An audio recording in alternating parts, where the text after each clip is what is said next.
Today we'll talk about how can you disable save settings on your Meitu app. We'll go to figure out the solution or know how you can do that on your app. So you just follow these ways, then it's going to work with you. So all you have to do, just go down, click here on me down here.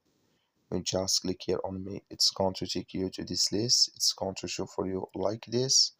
So then all you have to do now, just click here on general here.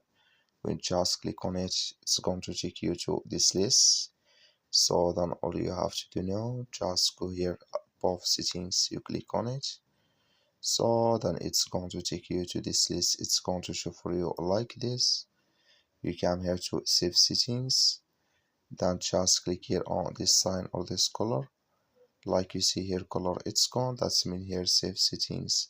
It's disabled with us now. So that's all you have to do. I wish now you I get it. That's all. Thank you for watching. Don't forget to support us by like and subscribe.